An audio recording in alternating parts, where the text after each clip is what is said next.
নমস্কার, আমি দেবজ্যোতি। আমার আজকের প্রতিবেদনে আপনাদের সকলকে স্বাগত জানাই।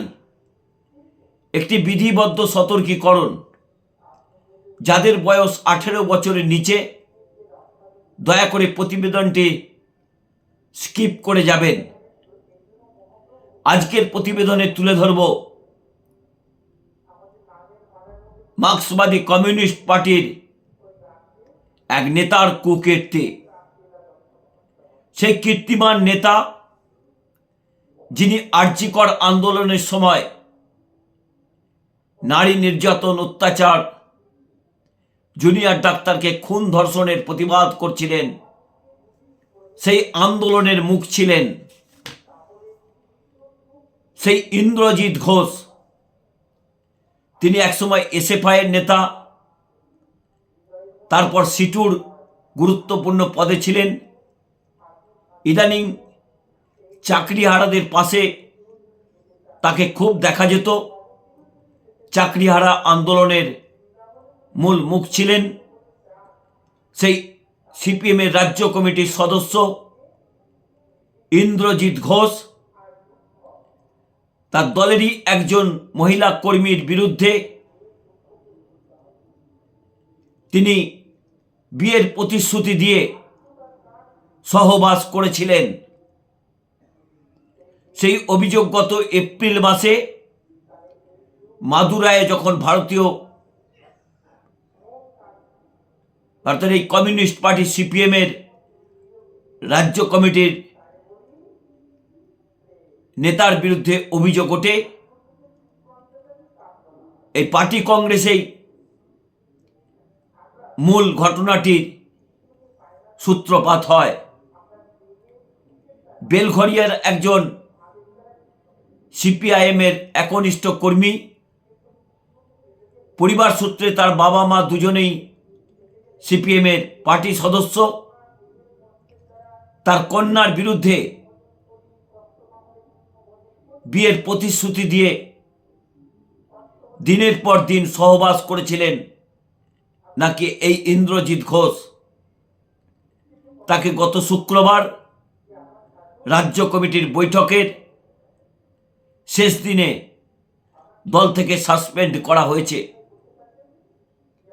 সিপিএমে গত 1.5 বছরে এই কামিনী কাঞ্চনের রোগ কিন্তু যথেষ্ট চেপে বসেছে। তৃণমূল কংগ্রেসের পক্ষ থেকে নাম প্রকাশে একজন অনিচ্ছুক নেতা বলেছেন,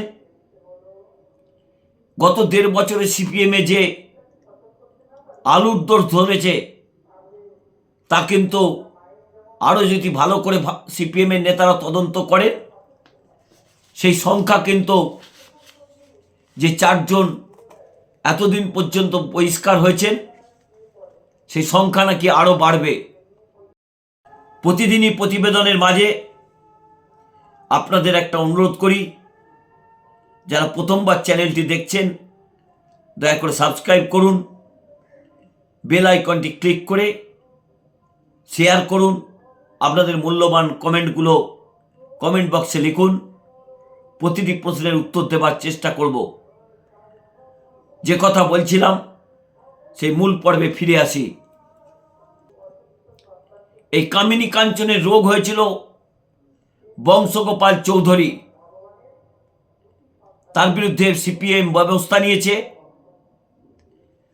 তারপর সুশান্ত ঘোষ, তার খাট কাঁপানোর ভিডিও আপনারা সোশ্যাল মিডিয়ায় দেখেছেন। তারপর উত্তর 24 পরগনার তন্ময় ভট্টাচার্য একজন মহিলা সাংবাদিকের সঙ্গে কি ব্যবহার করেছিলেন, তাকেও সাসপেন্ড করেছিল। বর্তমানে তিনি মুক্তি পেয়েছেন, দলের কাজকর্ম করছেন। গত 1.5 বছরে মহিলা ঘটিত কারণে সাসপেন্ড হলেন বংশগোপাল চৌধুরী, সুশান্ত ঘোষ এবং তন্ময় ভট্টাচার্য, তারপর ইন্দ্রজিৎ ঘোষ। গত শুক্রবার যখন তাকে বহিষ্কারের সিদ্ধান্ত সিপিএমের রাজ্য সম্পাদক মোহাম্মদ সেলিম শোনাচ্ছিলেন, তখন সেই নির্লজ্জ মহিলা লোভী ইন্দ্রজিৎ ঘোষ তিনি মঞ্চেই বসেছিলেন, দলের মিটিংয়ে আসন আলো করে বসেছিলেন। এই কামিনী কাঞ্চনের রোগ তো ভারতীয় জনতা পার্টিতে অনেক নেতার আছে, প্রায়শই শোনা যায়।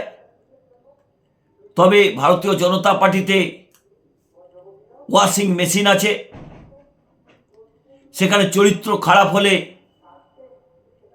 ধুয়ে ফেলা যায়, কোটি কোটি টাকার দুর্নীতি থাকলে ধুয়ে ফেলা যায়। কিন্তু সিপিএমের এখনো পর্যন্ত সেই ওয়াশিং মেশিন তারা আবিষ্কার করতে পারেননি।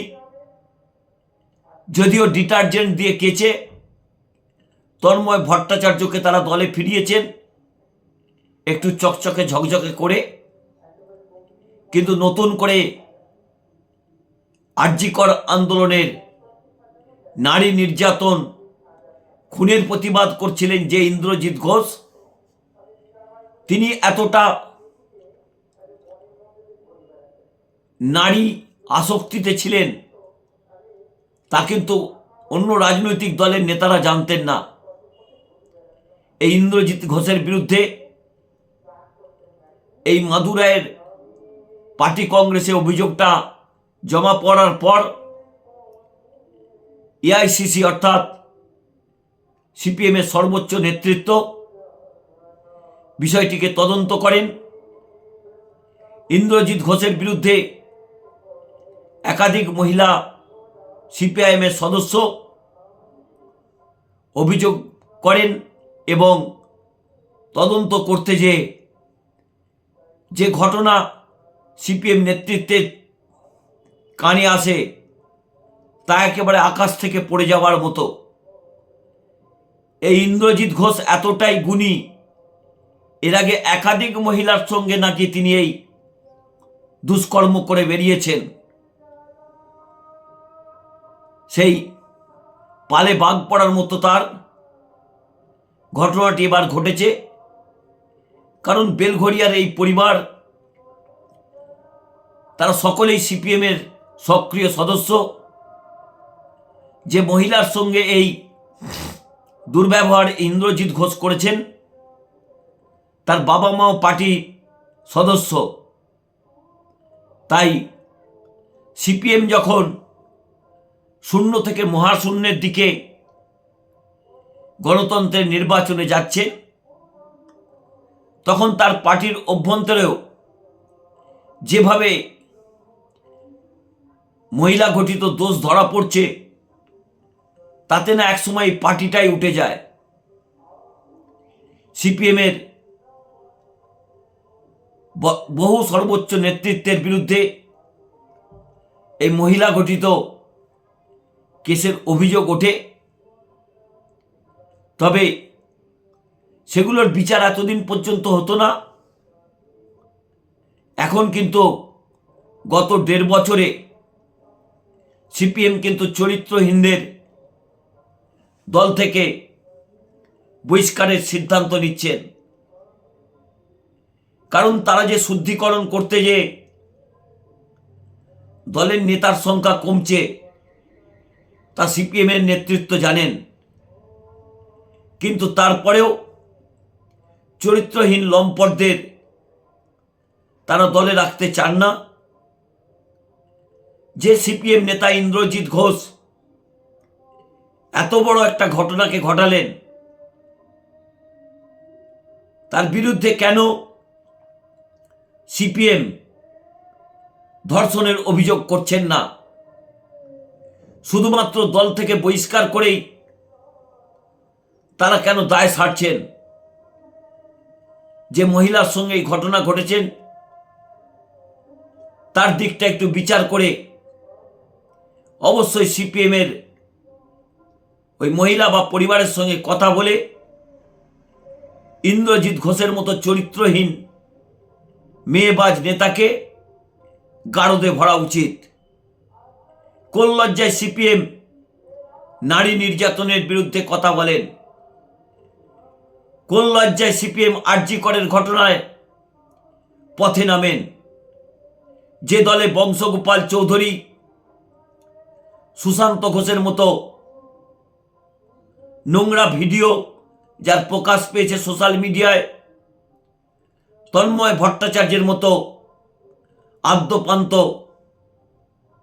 মেয়েবাজ রয়েছে, সেই দলে যখন তাদের দলের মহিলা কর্মীরাই সুরক্ষিত নয়, সেই সিপিএম আর যাই করুক, নারী স্বাধীনতা, নারী সম্মানের কথা যখন বলবেন একটু নিশ্চয়ই ভেবেচিন্তে বলবেন। সেই দলে বহু সুজন চক্রবর্তীর মতো ভালো মানুষ রয়েছেন, ভালো নেতা রয়েছেন, যাদের বিরুদ্ধে কালিমা কম আছে, তাদের কথা মাথায় রেখেই বলছি, এরপর থেকে প্রতিবাদ করতে যেতে হয় নারী স্বাধীনতা, নারী সম্ভ্রম নিয়ে, তাহলে একটু ভেবেচিন্তে রাজপথে নামবেন। নমস্কার, আমি দেবজ্যোতি। আমার এই প্রতিবেদনটি ভালো লাগলে চ্যানেলটি সাবস্ক্রাইব করে বেল আইকনটি ক্লিক করে পাশে থাকবেন।